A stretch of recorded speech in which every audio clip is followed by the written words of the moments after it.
You're listening to the Hazard Ground Podcast, with service members from across the military sharing their stories of combat and survival. And now, here's your host, Mark Zeno. Welcome into the Hazard Ground Podcast. Once again, thank you so much for joining us. Little homework before we get started today. Again, go on iTunes, go on Google Play, Stitcher Radio, subscribe to the podcast any way you can. Leave us a rating and a review. That helps us out so much as far as getting the word out there of the podcast.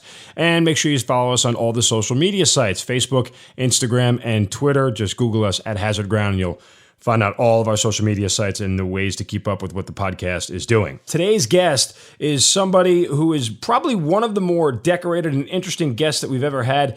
His career spans nearly 4 decades, and he is literally, when I say literally done it all, I mean literally done it all. From being in Vietnam to being part of a presidential campaign, from being part of Eagle Claw in the Iran hostage crisis, all the way through Desert Storm, up to Operation Urgent Fury and Grenada and beyond. Sergeant Major Mike Vining is our guest. And Mike, you have just an incredible career that we are just so excited to talk to you about. Thank you for being here. Well, I thank you for inviting me to participate. I think this is a very important program that you guys have established, this oral history. So thank you. Well, one of the things I did leave out, because it's where we're going to start, is you were one of the first entrants into the 1st Special Forces Operational Detachment, Delta, as it's called. And that is significant simply because this probably is the most elite fighting force that the world has ever seen, and you were one of the first entrants into it. Before we get to your time in Delta, just start with how you got into the military in general. Well, I was always interested as a child, and I always knew that I would go into the military service when the time came. So 2 weeks after I graduated from high school in 1968, I joined the Army. When you joined the Army, I mean, did you know which exactly you wanted to do? Yeah, I wanted to get into the explosive ordnance disposal program, bomb disposal.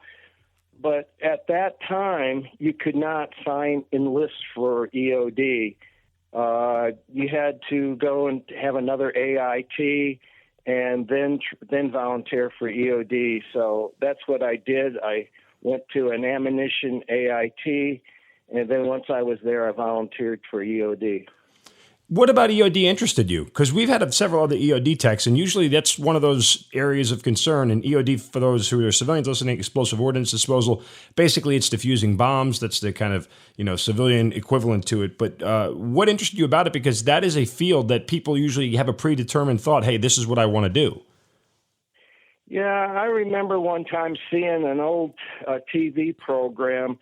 It was about a British bomb disposal, and they had a large bomb inside of it penetrated some kind of underground cavity under a building, and they went in and they defused the bomb. And I tell you, I thought that was pretty impressive. Anybody would go in there and do that. So it just interested me. Now, you did EOD for the beginning part of your career. Looks like probably the first almost 10 years that's what you spent doing. Yeah, that's correct. About my first 10 years, I was in a regular EOD unit. I went to EOD school in 1969, and I graduated in May of '69. At that time, the EOD school was at Indian Head, Maryland. It was a naval ordnance station, and the Navy is the proponent for EOD. So, and it is today. The Navy is the proponent for EOD. So, your first experience in Vietnam, what was that like for you? As far as EOD went, it was amazing.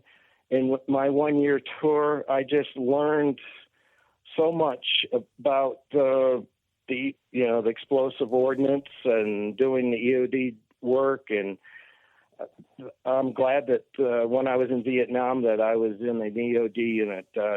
Just enjoyed doing that work. After 10 years of being an EOD tech, you decide to go into again, 1st Special Forces Operational Detachment Delta. Now, this is at the time, correct me if I'm wrong, it was brand new essentially. Like they were just looking for the best of the best. Tell me about how you heard about it and the whole process into entering into it. Yeah, I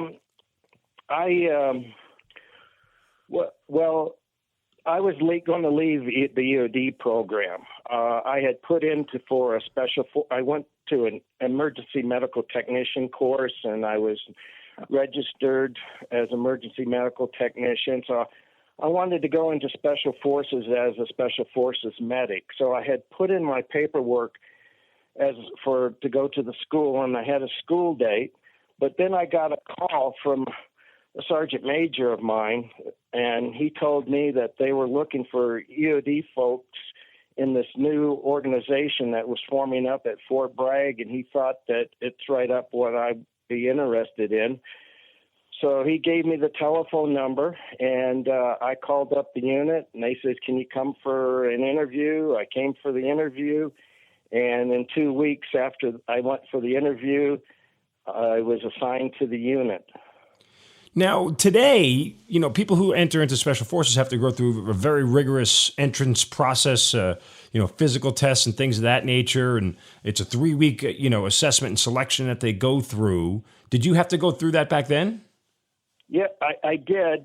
Colonel Beckwith, or, Sergeant Charlie, he was the commander of Delta. And he wanted 6 EOD people as part of his organization. He wanted them to go through the whole program, to be operators, but he wanted their experience for counterterrorism. And he preferred that, they had combat experience. So when I went there and a couple other EOD guys went there, they were just getting ready to start the first operator training course, number 1. So we had to go through the PT test, the swim test, the 18-mile night-timed road march, and then we went and when we passed that, we went right into the operator training course. So we kind of did it backwards. We went the operator training course, but then in the fall of 1978, we all had to go through the selection course. So we did go through the selection course, and then because we were all not airborne qualified, we had to go to airborne school. For the people listening who aren't familiar with what Delta is, can you describe it for them? I mean, I know I said it's an elite fighting force, but we know that there are a lot of those out there. What separates Delta from other ones that the military has? Well, what separates Delta is we totally focus a lot on training.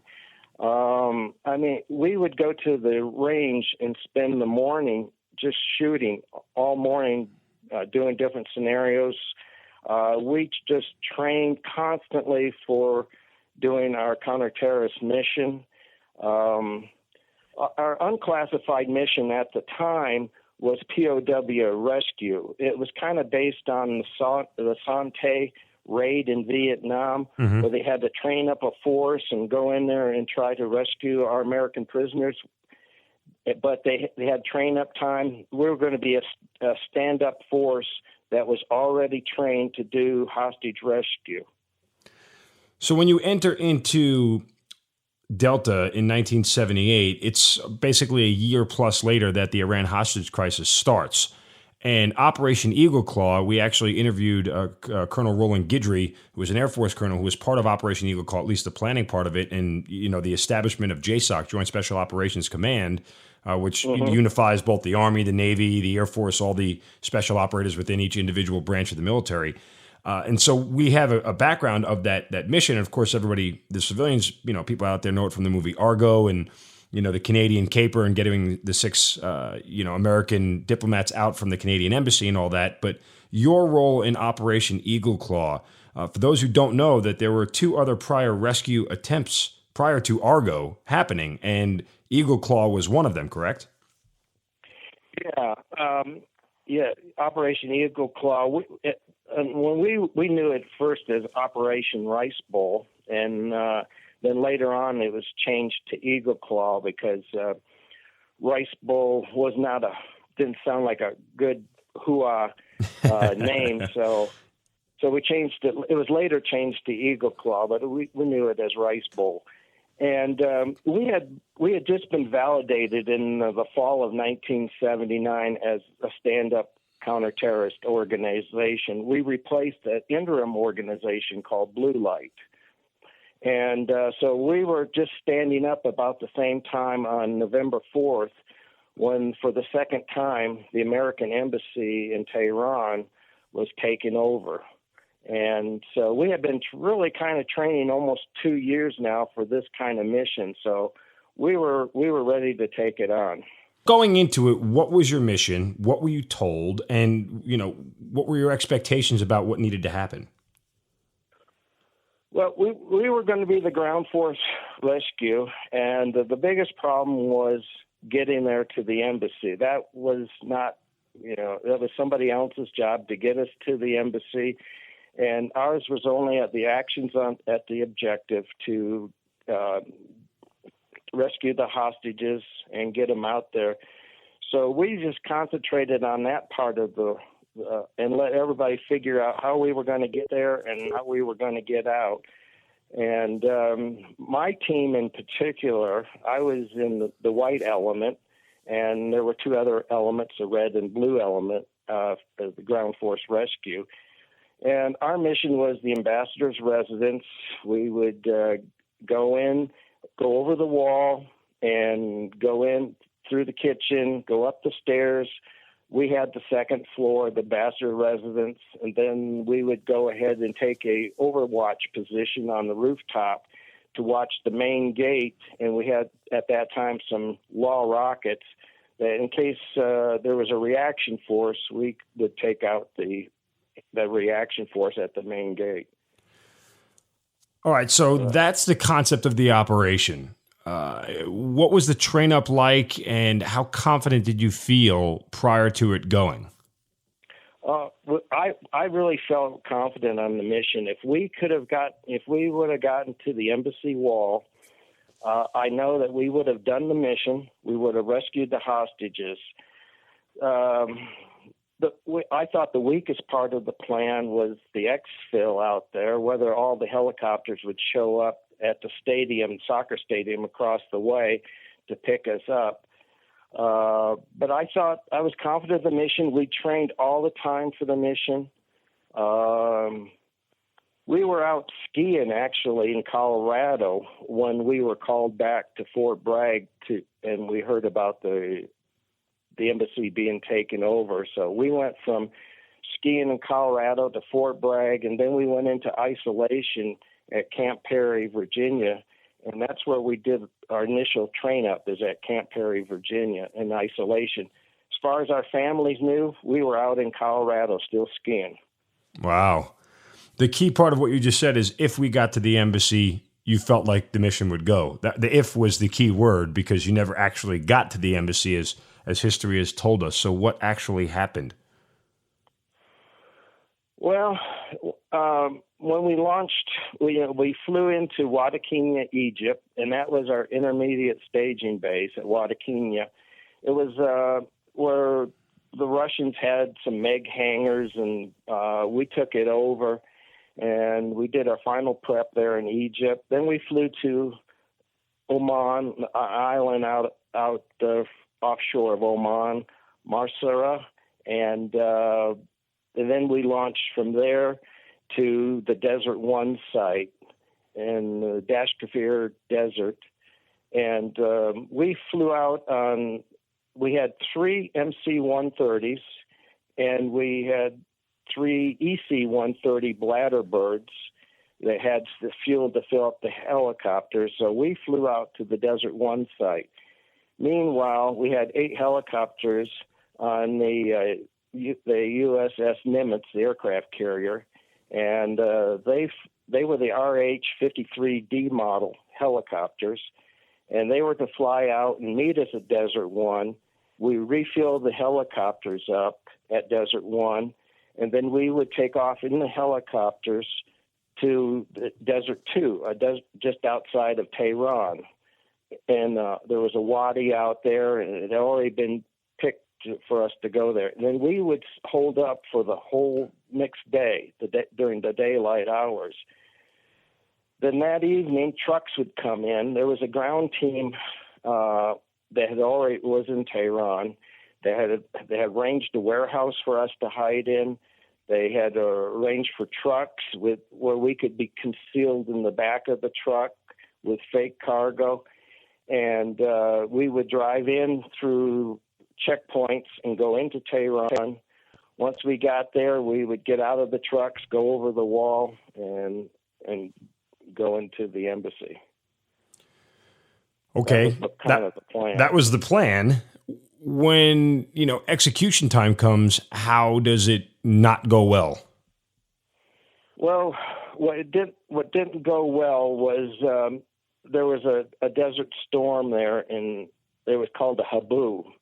And these thunderstorms kick up these dust storms, and some of them are really big. So when we flew in there on the fixed-wing aircraft, we saw the habus. So we actually flew above the dust storms and continued on. We did not have secure comms with the helicopters. We couldn't talk to them.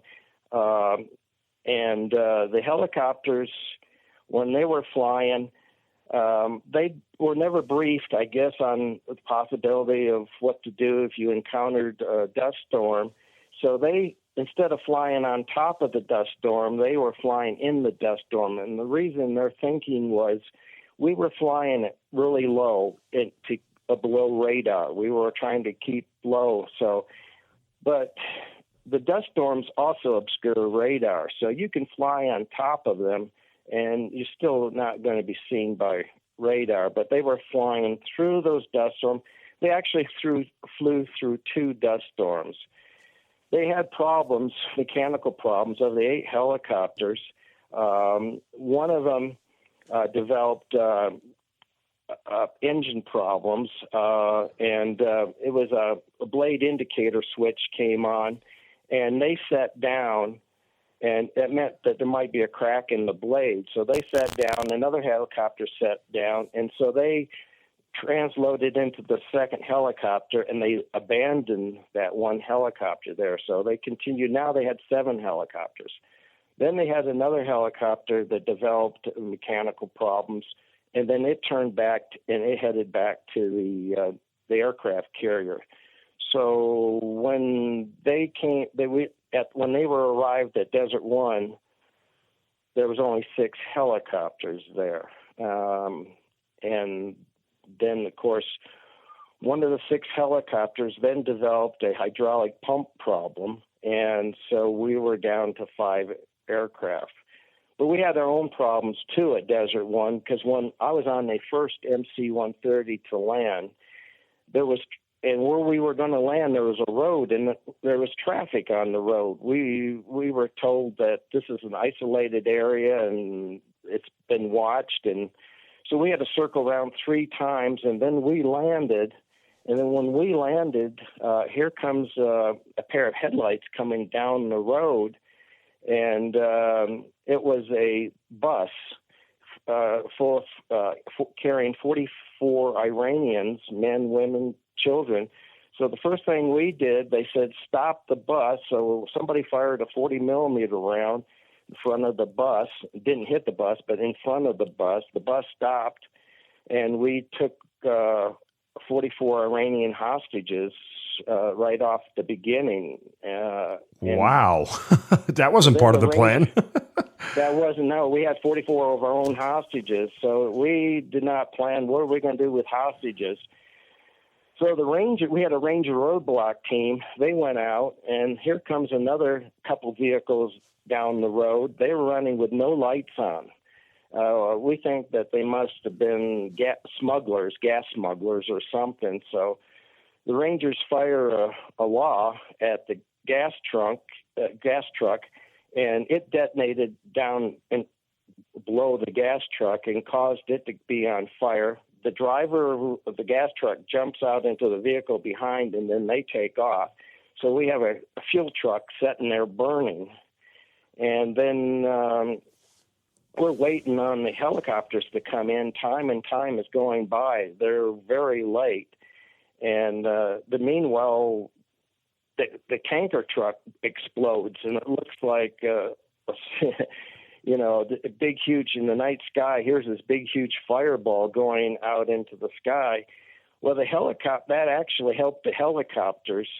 They saw the fire, and they came in to land. And so we were a couple hours already behind the schedule when the helicopters landed. And needless to say, the element of surprise is gone by now. It's long gone. It appeared, but we figured the people that were on in that truck, they ain't going to say anything. And for our hostages, we're trying to figure out what to do. We were going to put them on one of the MC-130s and fly them out. And then later on, we would somehow, get them back into Iran. But we were going to fly the hostages out. That was the initial plan until things started going bad. So once we were down to 5 helicopters, the decision was made. Colonel Beckwith made the decision, and along with the president, Jimmy Carter, that we would abort the mission. And the reason why we could have done the mission with just 5 helicopters. We could have got all the assault force out and the hostages out. But if we had one more helicopter problem, such as when they would shut down and one of them wouldn't start back up for the next night's operation, we could not get everybody out with 4 helicopters. And so that's the reason the mission was aborted.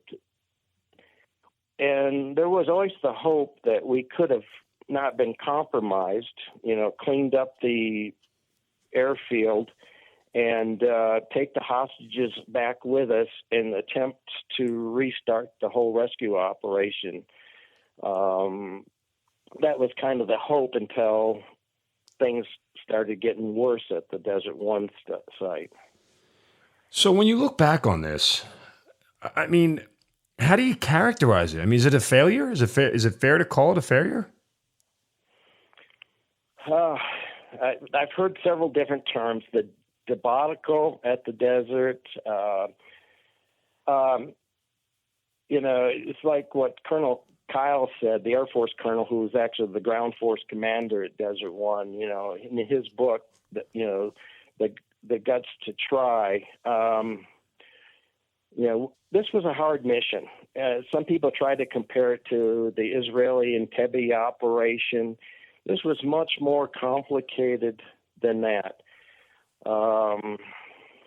There was a lot of factors in why we were using those particular helicopters. Initially, we had on the helicopters, they're Navy helicopters, and they're used for counter mining. But they had the lift capacity, the range, and at that time, this is the only heavy lift, long range helicopters we had in our inventory. And so we had to use those helicopters. But the Navy pilots who did the counter mining, they just operate in the daytime and they do grid patterns. They couldn't, to do desert night operations with night vision goggles. It was tried. The train-up period would have been too long. So the Navy helicopter crews were then replaced with Marine Corps crews. And so the Marine Corps crews were now flying Navy RH-53 helicopters. And there's a little bit of difference between the Marine 53s and the Navy 53s. And that was another problem, is when one of the helicopters had their blade indicator light came on, that they had a crack in the blade. Well, they abandoned the Marine policy is to abandon the helicopter because you don't want to lose a blade when you're flying. Makes sense. So that's for Marine helicopters. But the Navy had a different on their helicopters. You could still fly with the Navy helicopters. You could still fly with that, but So there was just an unfamiliarity maybe with the helicopter and what you do if you have an emergency in the helicopters. And it was just it was an ad hoc crew that never trained together. We never had a complete rehearsal with all the moving parts. We only did a rehearsal in different stages.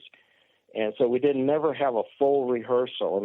And one of the reasons we didn't have a full because operational security. That's what was told to us. And we always had problems with the helicopter crews. They would not land, and when we did rehearsals, would land where we wanted them to land, and they had problems, just landing in the desert with the dust coming up and getting vertigo and losing the horizon, and landing those helicopters. And this all, Mike, this all led to the development of JSOC, as I mentioned earlier, Joint Special Operations Command, because up to this point, we never, the United States had never really done a Navy, Army, Air Force mission together, but yet all these components were needed for this thing to be successful, correct? Yes, that's true.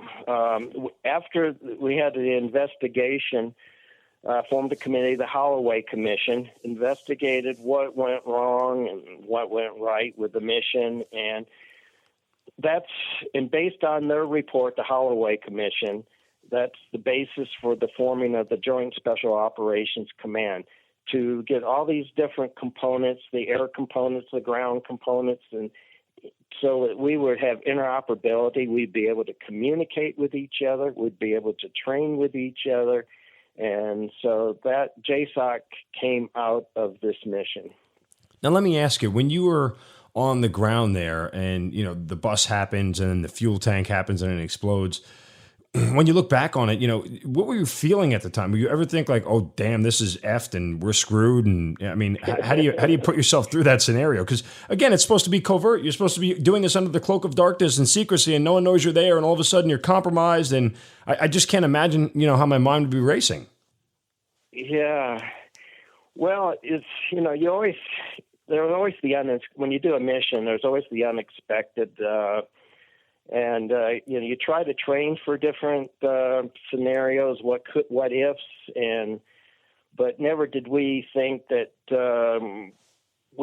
this would be in a traffic area, and we were told that this area was under observation by satellites and all that kind of stuff, that this was a remote area. So that's what we assumed that we were, and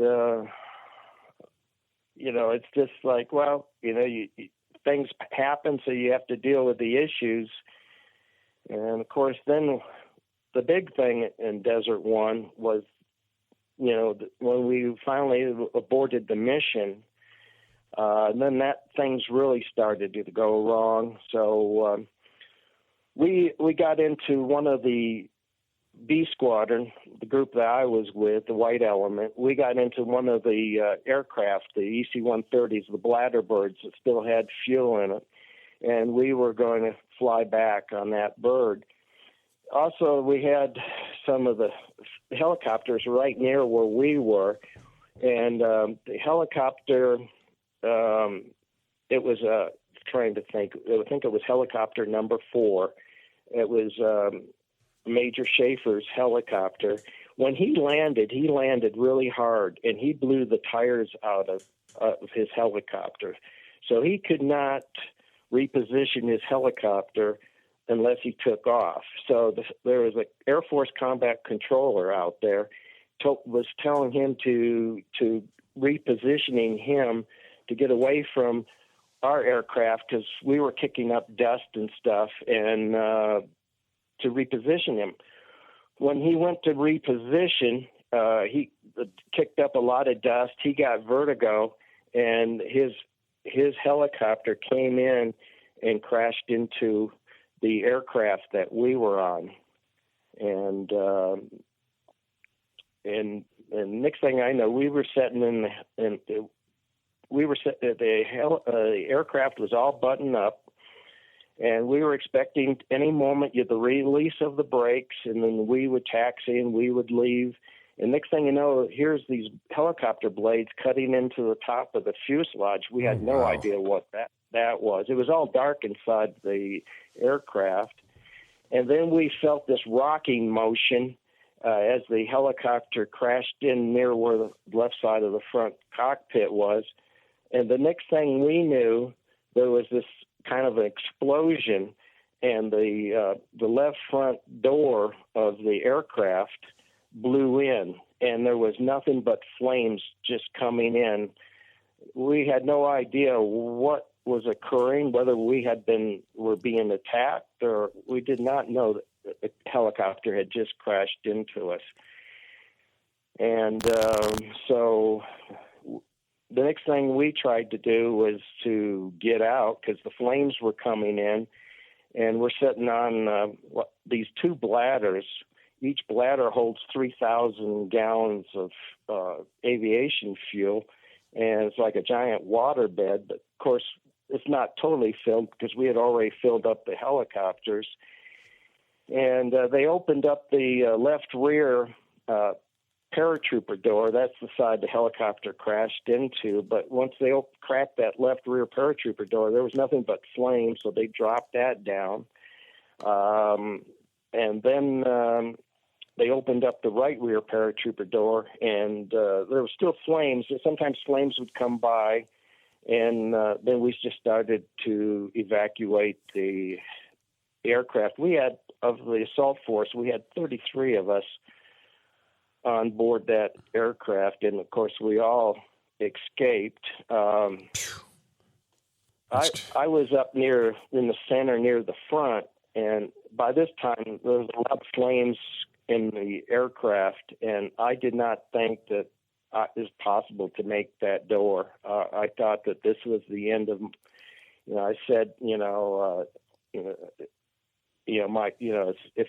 God, is this how it's going to end? Because I thought that was going to be my final moments. You could hear small arms start cooking off, and then when I got to the door, I just dove out the door and kind of rolled and got to my feet. Then there started being explosions. We had, 40 millimeter rounds. We had hand grenades.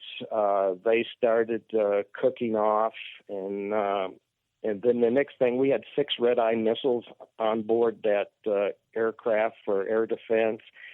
And so the red-eye missiles started cooking off. Oh, my God. See, one went right through the cockpit and out into the desert. And it was pretty intense. And all the other aircraft were moving to get away from us. Observers, when this happened, we were told by other observers that witnessed what happened from the outside. When that helicopter crashed into us, we totally disappeared. Our aircraft and the helicopter in a ball of flame. Wow. And so, but anyway, the result of this accident, 3 Marines, crew members that were on the helicopter, they perished, and 5 of the crew on the EC-130 Air Force crew, they perished. We lost 8 people there at that time. We did not know how many people we had lost, but in the end, it was 8. The Marine pilot and co-pilot actually escaped. They got was able to get out of the cockpit, and they were badly burned, and they were able to, with help, they were carried to the other aircraft. And so it was a lot of confusion moving, the first aircraft I tried to get on, it waved us off, and I didn't know why it waved us off trying to get on it, but they were just trying to get away from all the explosion and the flame. So I eventually found another EC-130 and got on board, and I'm thinking, oh boy, I'm getting on another bladder bird with another fuel. And then we're going to go through this again? Yeah, when I got on board, one of the Major Schaefer was there on the back. He was carried and dropped off at the back end of the ramp on the C-130. So I went and started helping. He was having problems breathing. So I noticed he had a cord around his neck, like a 550 type cord, parachute cord, wrapped around his neck. And so I cut that cord, and he had suffered up some third-degree burns, and he had inhaled the vapors, the heat, and so he had burned his airway a little bit.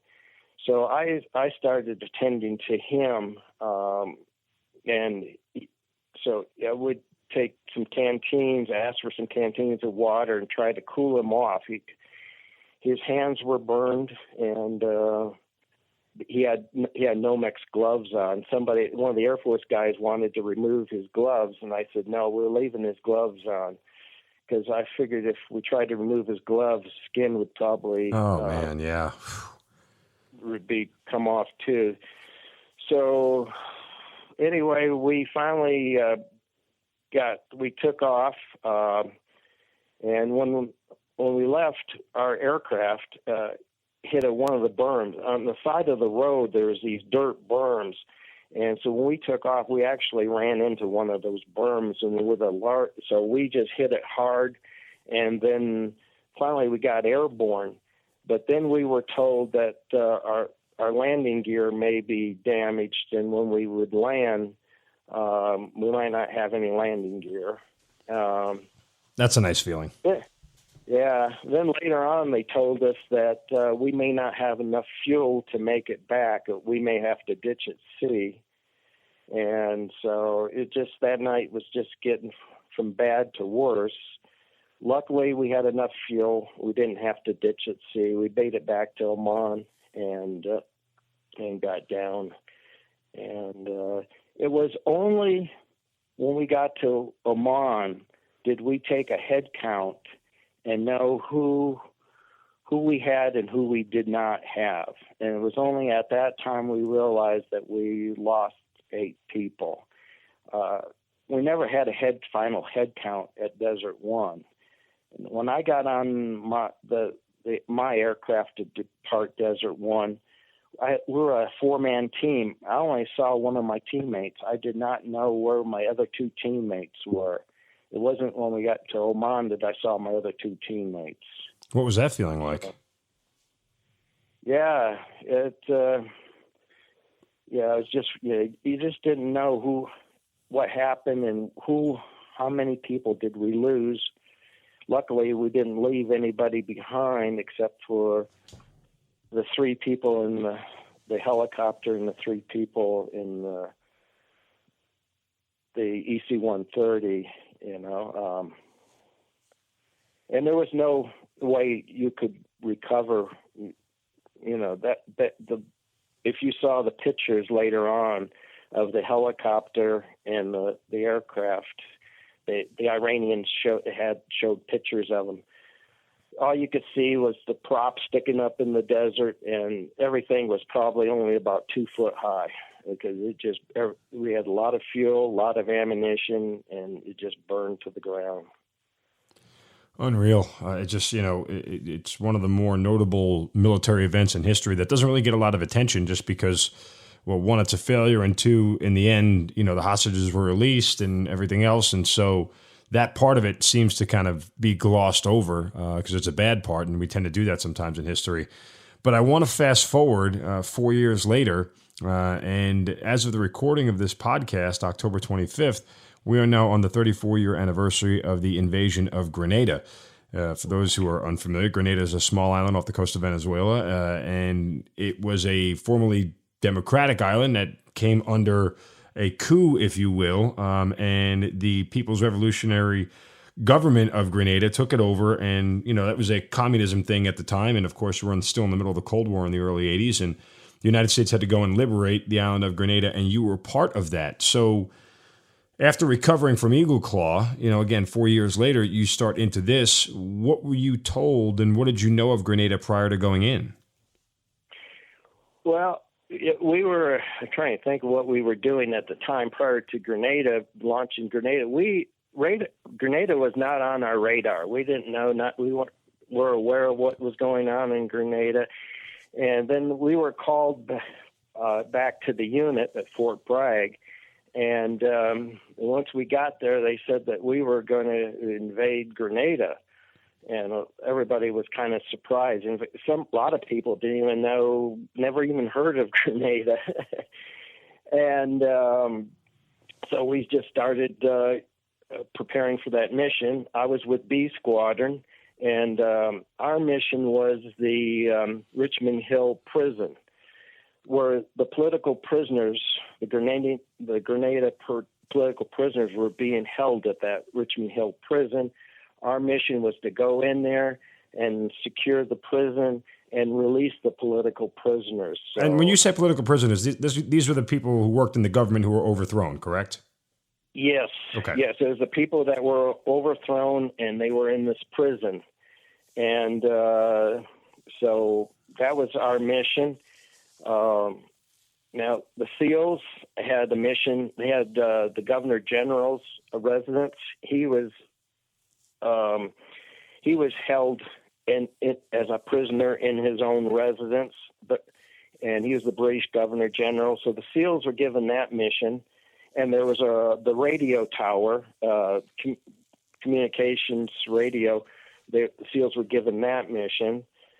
So B Squadron, we were given the Richmond Hill, and then A Squadron was given another mission. There was a fort there, a Fort Rupert, and they were given that mission. But our mission, as far as Delta, was that we would launch first. We would get Richmond Hill Prison.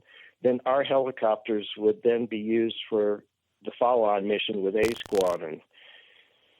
So we had, so when we flew into Grenada, we had 8 helicopters. The first 6 were ours. The last 2 contained some SEALs for the Governor General's house. So we were supposed to come in. Our plan was, under the cover of darkness before first light, to attack the prison. And we had delay after delay. Next thing you know, our mission's being launched in the early morning hours during daylight. And as we're flying over the water and heading to Grenada, we were monitoring the radio station there in Grenada, and they were saying that the American invasion of Grenada has begun. To grab your guns and go to the beaches and meet the Americans. So we knew that at that point we lost the element of surprise somehow. Right. And so... That seems to happen a lot with you here, Mike. Yeah. Yeah. I don't know. I know I'm going to say this. We were told, and I've never verified this, that somehow State Department notified the Cubans, I think through their embassy in Mexico, that they let them know, the Cubans know, that we were launching the invasion and that the Cubans on the island should not resist. This is what I unofficially have been told that may have compromised our mission. Now, but somehow they knew we were coming. And so when we arrived over the prison, we had 6 helicopters, and I was in helicopter number 5. As soon as they were alerted for us, there was a fort that was on a higher ridge overlooking the prison, Fort Frederick, and we immediately started receiving fire from that fort. We were 7.6 to 12.7, and we were getting hit with 23 millimeter anti-aircraft rounds on our helicopters. And these were Black Hawks. This was the first combat use of Black Hawk helicopters. And so we're getting hit hard. our door gunner on the left side with an M60 machine gun, he was hit, wounded right off the bat. And then as we got over the fort, they started shooting at us from below. We had fast ropes. We had 60-foot fast ropes, and this is going to be the first use of these thick nylon ropes where you slide down the ropes like a fireman's pole. And so we were going to hover over the prison and just slide down these fast ropes, and instead of rappelling and get on the ground. So as we were hovering there, getting ready, and my team's, we were going to land outside the prison. There was a guardhouse there, and our job was to take control of the guardhouse. And we're just waiting there, receiving a lot of fire. Bullets were coming through, like through the floor.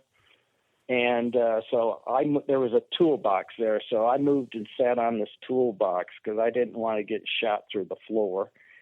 And then the helicopters moved off the target. We just didn't ever get into position to land. And Helicopter 4, the pilot was mortally wounded on Helicopter 4 just in front of us. And Helicopter 4 went down. So then we circled around now with 5 helicopters, and we attempted to go through this firestorm for the second time. So we moved around and we went in, and again, the intensity of the fire was just tremendous, and we could never get into position to land. So we then moved off the target again, and then we landed down there by the airfield at Point Salinas. And so they checked out the aircraft. They were all shot up.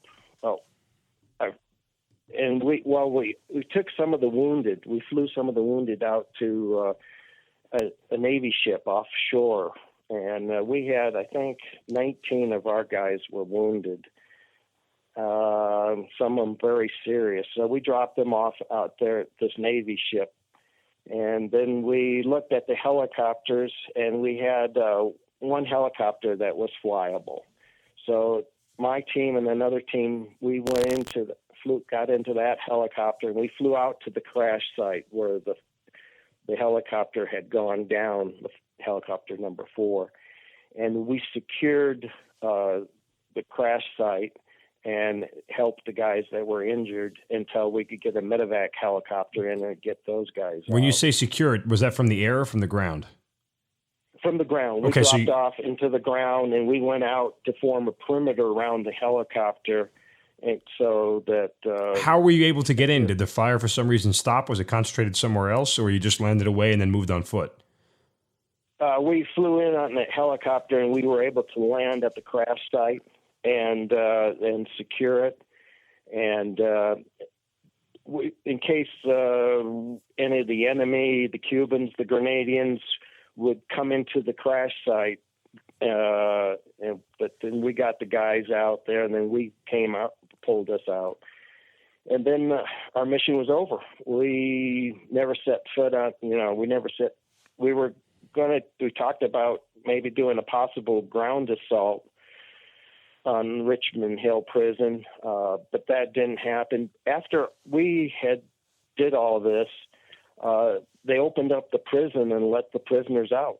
Oh, so really? So they just let them out. When you look back on everything that went wrong there, was that an intelligence issue, or do you believe that there was some sort of conspiratorial effort to undermine it from the fact that you mentioned that, the Cubans knew you guys were coming? Well, another reason I was told that why we went in the daytime is the Marines were going to do an amphibious assault on the island, and we were told that they don't do night. Again, this is what I was told. This may not be true. Do nighttime amphibious assaults. So they were going to do it in the daytime. So that's why we were held up to do ours in the daytime. because we didn't want to alert the Grenadians that we were coming for the Marines. So that mission was put together in a matter of days. And the whole purpose of that Grenada mission was to free the political prisoners and then to rescue the American medical students that were going in Grenada, going to become doctors. And so that was another part of the mission. And the medical students was the Rangers mission. And for all, how bad it sounds for those listening, Grenada overall was a success as the island was liberated and it's now democratic once again. I mean, so did you have any other follow-on operations in Grenada, or that was it? That was it. When the 82nd came in, they requested, they didn't have any EOD folks with them. My secondary job was always being an operator. I was also a master breacher. I was also, if there was any explosive devices, booby traps, that was my job.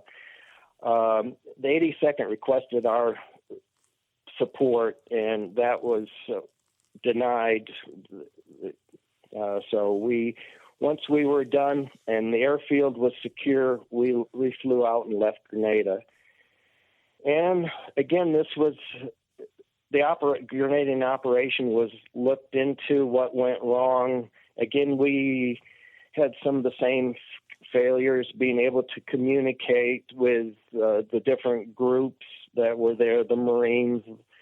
And so out of Grenada came U.S. SOCOMs, U.S. Special Operations Command, with a 4-star position. So out of Eagle Claw, the Iranian hostage, came JSOC, and out of Grenada came U.S. Special Operations Command. It's kind of the old adage is true. You don't learn anything unless you make a mistake, and you learn from the mistakes, as does the military, and puts the necessary, force structure, so to speak, in place to make sure we don't repeat those mistakes. Let me ask you in reference to just being Delta and, at that point in your career, did you know that you wanted to stay Delta the rest of the way, or is it at this point in time, are you done doing EOD work? I mean, where are you as far as the rest of your career is concerned? Because you still did plenty more after this. Yeah. So my basic MOS was still EOD, and that's what I was getting promoted in. Even my duty position in Delta was 11B duty position. So in 1985, I decided to leave Delta, go back into the regular EOD field to get more time in the EOD field, working like as an E7 in operations, and so that I can make E8, because that's how I was being in the promotion board compared to other 55 Deltas. At that time, the MOS for EOD was 55 Delta. So I went to Alaska for a 3-year tour. I requested to go to Alaska, the 176 Ordnance Detachment, Fort Richardson, just to work the EOD field and to get make E8, and then maybe go back to Delta. So I was in Alaska at the 176, and I was there, they asked me to come back to Delta, TDY, to help out, because they lost some of the EOD folks that we had there. So I went there, TDY. Then they asked me to come back there. So I cut my 3-year tour short in Alaska. I only spent a year in Alaska, and so I went back to Delta in 1986, and then I stayed until 1999 when I retired. Where is Delta now, in your opinion, and how good is it really? Well, I still stay in contact with some of the guys that are still current and still there. A couple of the EOD guys that I know that are still there. And the organization has grown. When we first started out, we had 2 squadrons. Then when I was there, we added the 3rd Squadron, and it's gotten a lot bigger, and it's still one of the premier elite Army units, and I've kind of followed some of the progress of different missions that they went in Iraq and Afghanistan. But I retired in January of '99, so I have not been back to the unit since. Clearly, Delta is a lot more successful now than when you were in it, and by that I mean there's a lot less hiccups and missions and things of that nature. The planning and obviously the training and everything seems to go a lot smoother, and they seem to operate in the shadows, and that's probably a good thing, correct? Yeah, that's a good thing. There's still, the Army has not officially acknowledged the existence of the unit,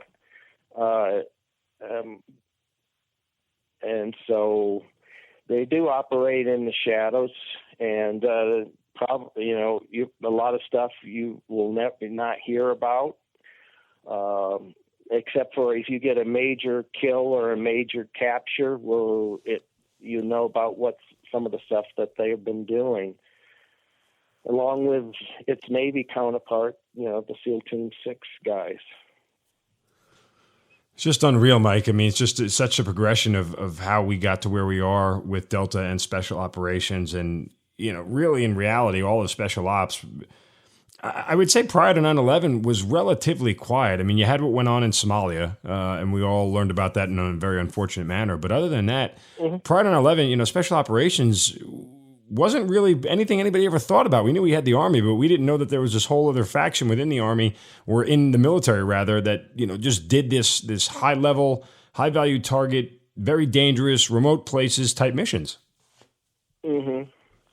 Yeah, our last probably mission before 9/11 would have been in Haiti, Operation Uphold Democracy, which took place during the September-October timeframe of 1994, when we were prepared to pretty much do the same thing we did in Grenada, invade Haiti, and to reinstall a new government, because they had a coup, and we were basically going to do the same thing in Haiti. So that was our probably last mission, big mission before 9/11. Well, Sergeant Major Mike Vining, I mean, listen, again, we're going to have you back, because you have done a whole lot more that we haven't even had a chance to even get to on the podcast here, including, security on a presidential campaign, and obviously, what went on in Vietnam earlier on in your career, and just that there was so much to cover. But those two, were the kind of big things that we wanted to get into in this episode. You've retired now and you moved on, but when you look back on your military career and all that you accomplished, I mean, obviously there's a sense of pride, but how do you kind of characterize it all? Well, how do I characterize my 30-year career? I just had a lot of opportunity to pretty much do what I really enjoyed. It challenged me, and I liked the challenge, and I enjoy being a part of an elite organizations that includes EOD and Delta, working with that kind of caliber of people. I mean, you could depend on your partners and your teammates to be in such an elite organization. And of course, Delta was the vision of our first commander, Colonel Charlie Beckwith. And he had spent time with the British SAS and their special forces and their counter-terrorist team. So his vision was to create American force along the lines of the British SAS. And I think his timing was he did it at the right time in our country's history. And so he was the visionary. Well, again, Mike, we definitely want to have you back because I want to hear so much more about the rest of your career. But we thank you so much for spending time with us on this episode, and we look forward to speaking with you down the road. Thanks, Mark. It's been my pleasure. You've been listening to the Hazard Ground Podcast, hosted by Mark Zeno and produced by Matt Pasquarella. If you have an interesting story to tell and you'd like to be on the show, send us an email at hazardgroundpodcast@gmail.com. And if you like the show, don't forget to subscribe, rate, and review on iTunes. Thanks for listening. We'll see you next time.